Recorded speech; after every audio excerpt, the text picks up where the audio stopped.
पूजा पाठ वाली सास। रोज की तरह राजेश्वरी देवी और बहू सुनीता के बीच खटपट चल रही थी कि घर का काम कौन करेगा। इतने में मथुरा से राजेश्वरी देवी की बड़ी बहन महेश्वरी देवी आ गईं। वे ऑटो रिक्शा से घर पहुंची थीं। उन्होंने अपनी बहन राजेश्वरी को बोला कि वे ऑटो के पैसे दे दें। महेश्वरी देवी पूजा पाठ की बड़ी पक्की थीं। दिन भर घर की शुद्धि की तरफ ध्यान देना, पूजा पाठ करना, भगवान की माला जपना और वह इस तरह के कई सारे काम किया करती थीं।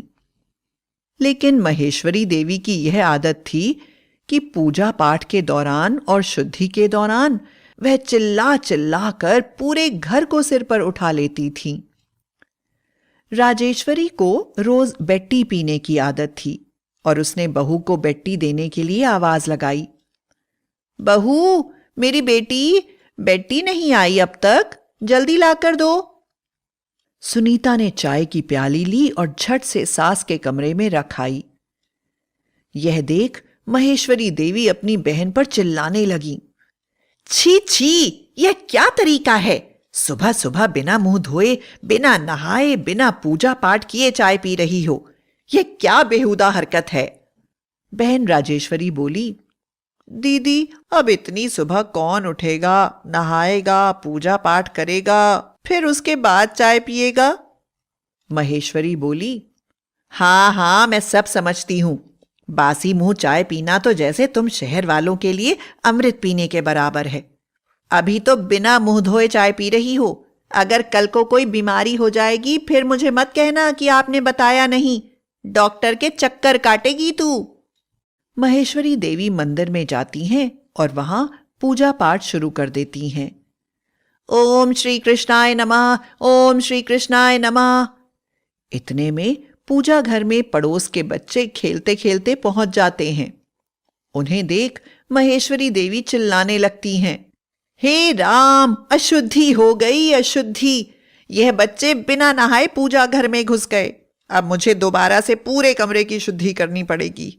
यह कैसा घर है, यहां किसी पर कोई रोक टोक नहीं है। वह अपने गाल पर तमाचा मारकर बोलती हैं, शांतम पापम, शांतम पापम। महेश्वरी देवी जब तक पूजा पाठ खत्म नहीं कर लेती थीं, तब तक किसी को नहीं छूती थीं। लेकिन घर के जाले साफ करते करते गलती से सुनीता ने महेश्वरी देवी को छू लिया। बस उसके बाद फिर क्या था, वह फिर चिल्लाने लगी, अरे सत्यानाश हो बहू तेरा। इतनी मुश्किल से नहाकर अपने आप को शुद्ध करके पूजा पाठ कर रही थी। तुमने मुझे छूकर मेरी शुद्धि खराब कर दी। अब मुझे फिर से नहाना पड़ेगा।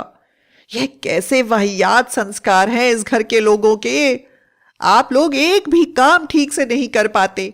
हाय राम, मैं क्यों आई यहां पर? शनिवार को महेश्वरी देवी का उपवास होता था और आखिरकार एक दिन शनिवार आ ही गया। महेश्वरी देवी ने सुनीता से कहा, अरे सुनती हो बहू, मेरे लिए आज खाना मत बनाना, मेरा आज उपवास है। सुनीता ने कहा, जी माँ जी। कुछ देर बाद जब महेश्वरी देवी को भूख सताने लगी, तब उन्होंने फिर से सुनीता को आवाज लगाई, बहू सुनती हो, मेरे लिए जरा बादाम वाला दूध ले आना। सुनीता ने माजी को बादाम वाला दूध दिया। महेश्वरी देवी ने फिर से बहू को आवाज लगाई, सुनती हो बहू, जरा साबूदाने की खिचड़ी बना दो। सुनीता ने माजी को साबूदाने की खिचड़ी बनाकर दी। महेश्वरी देवी ने वह खिचड़ी बड़े मजे से खाई और बोली, वाह, क्या मजेदार खिचड़ी बनी है। मन करता है कि उंगलियां चाटती रहूं। खिचड़ी खाकर अभी कुछ ही देर हुई थी, महेश्वरी देवी ने फिर से आवाज लगाई, बहू जरा से फल लाकर दो, जरा सा मुंह चलाना है। सुनीता ने माजी को बड़े छोटे सभी तरह के फल दिए। फिर कुछ देर बाद महेश्वरी देवी ने बहू से खजूर की सिफारिश की। फिर बहू ने उन्हें खजूर दे दिए। इस तरह महेश्वरी देवी ने उपवास होते हुए भी पेट भर खाना खा लिया था। अगले दिन महेश्वरी देवी पूजा पाठ खत्म करने के बाद तीरथ की थाली लेकर सारे घर में घूम घूम कर तीरथ छिड़क रही थीं। ओम नमः शिवाय, ओम नमः शिवाय। राजेश्वरी देवी अभी तक अपने बिस्तर में सो रही थीं और उनकी दीदी ने उन पर तीरथ छिड़क दिया जो ठंडा था। अब तो राजेश्वरी देवी को भी गुस्सा आ गया था। उन्होंने गुस्से में अपनी दीदी पर चिल्लाना शुरू कर दिया। अब बस भी करो दीदी, इतनी सुबह सुबह ठंडा पानी मारकर उठा दिया। आप पूजा पाठ अपने तक ही रख लो ना, सारे घर को सिर पर उठाने की क्या जरूरत है? चैन से सोने भी नहीं दे रही हो आप। राजेश्वरी देवी अपना वजन घटाने के लिए कुछ दिन से डाइट पर थीं और अपने खाने पीने का खास ध्यान रखा करती थीं कि वह ज्यादा कैलोरी न खा लें।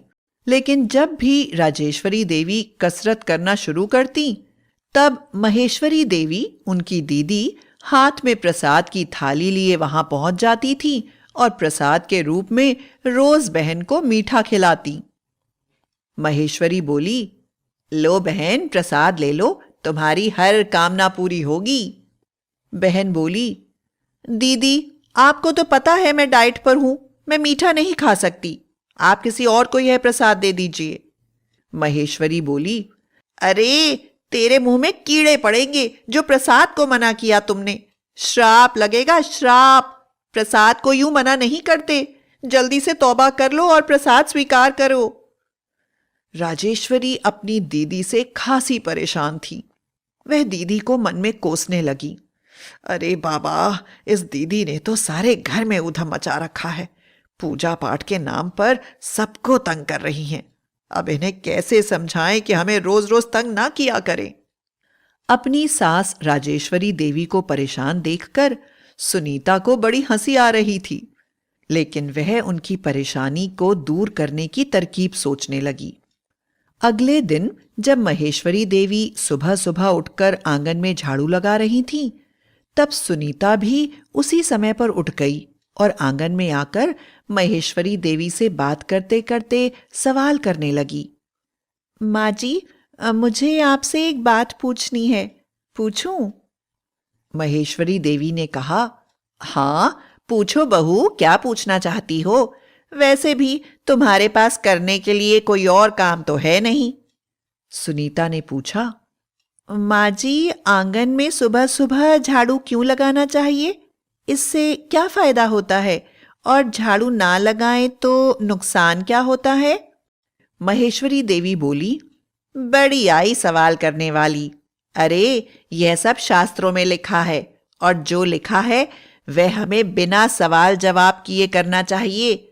ऐसे ऊट पटांग सवाल करके अपनी संस्कृति को नीचा नहीं दिखाना चाहिए। सुबह सुबह ऐसी अशुभ बातें करना बंद करो और जाकर नहा लो। सुनीता नहाकर आ गई और अब वह महेश्वरी की नजर में शुद्ध थी। सुनीता पूजा घर में महेश्वरी का हाथ बटाने लगी। सुनीता ने महेश्वरी से दोबारा पूछा, माँ जी, आपने सुबह कहा था कि घर के आंगन में सुबह सुबह झाड़ू क्यों लगाना चाहिए, यह शास्त्रों में लिखा गया है। लेकिन मुझे तो शास्त्रों का कोई ज्ञान नहीं है, तो कृपया आप ही बता दीजिए कि आंगन में झाड़ू क्यों लगाना चाहिए। महेश्वरी ने सोचा, गई भैंस पानी में, मुझे तो खुद नहीं पता कि आंगन में झाड़ू क्यों लगाते हैं, चुपचाप बात को टाल देती हूं। महेश्वरी बोली, अरे बेटी, बातें बाद में करना, अब तो पूजा का समय हो गया है, चलो पूजा करते हैं। महेश्वरी घंटी बजाने लगी और आरती करने लगी। तभी सुनीता ने फिर से पूछ लिया, माँ जी, आप घंटी बजाती हो, आरती करती हो, धूप और प्रसाद चढ़ाती हो, लेकिन दरअसल पूजा तो 16 उपचारों की होती है। स्नान, आचमन, वस्त्र, गंध लेपन आदि 16 सेवाओं के बाद पूजा संपन्न होती है। लेकिन आप तो 10 मिनट में पूजा को निपटा देती हो, ऐसा क्यों? अब महेश्वरी देवी को जैसे पसीने ही छूटने लगे। वह सोच रही थी, बहू यह क्या पूछ रही है, इसे तो मुझसे ज्यादा जानकारी है। इसे तो मुझसे ज्यादा जानकारी है ऐसा मालूम पड़ता है। खैर, कुछ ना कुछ जवाब तो देना ही पड़ेगा। महेश्वरी बहू से बोली, अरे बहू, तुम लोग इतनी सी पूजा में तंग आ जाते हो, मेरी शुद्धि खराब कर देते हो। अब मैं बड़ी पूजा करूंगी तो तुम लोगों की हालत खराब हो जाएगी। अगले दिन सुनीता सबसे पहले उठ गई, आंगन में झाड़ू लगाया, पौधों को पानी दिया और नहाने चली गई। उसके बाद सुनीता ने पूजा पाठ खत्म किया और तीरथ लाकर सोई हुई महेश्वरी पर छिड़क दिया। महेश्वरी झट से उठ गई और गुस्से में बोली, हाँ, अरे यह क्या बदतमीजी है, इतनी जल्दी पानी मारकर क्यों उठा रही हो? सुनीता ने कहा, अरे माँ जी आप तो नाराज हो गई। मैं तो आप पर तीरथ छिड़क रही थी, मैंने पूजा पाठ खत्म कर लिया है ना। बेचारी महेश्वरी कुछ ना कह सकी। महेश्वरी को मीठा खाना बहुत पसंद था, इसलिए वह प्रसाद में रोज मीठा खाती थी। सुनीता ने महेश्वरी को प्रसाद दिया और महेश्वरी प्रसाद को प्रणाम कर खाने लगी। कुछ ही पलों में महेश्वरी ने प्रसाद को थूक दिया और बार बार थूकती और चिल्लाती रह गई, थू छी, थू थू छी, बहू, ये तुमने प्रसाद में छी क्या मिलाया है? सारा मुंह खराब कर दिया, ये क्या बला है?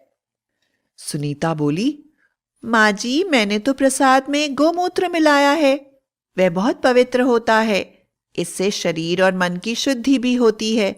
क्यों, आपको अच्छा नहीं लगा? महेश्वरी ने मजबूरी में बोल दिया, अरे नहीं नहीं बहू, ऐसी बात नहीं है, तुमने सही किया है। हाँ, तुमने सही किया है। अब महेश्वरी को समझ में आ गया था कि यहां उसकी दाल नहीं गलने वाली। महेश्वरी ने अपना बोरिया बिस्तर उठाया और वापस गांव जाने के लिए निकल पड़ी। जाते जाते उसने सुनीता से कहा, बहू, मैं वापस जा रही हूं, तुम लोग अब आराम से रह सकते हो। मेरी बुद्धि को यह समझ आ गया है कि पूजा पाठ करना बुरी बात नहीं है, लेकिन हमें दूसरों की परिस्थितियों को और उनकी पसंद और नापसंद को भी समझना चाहिए।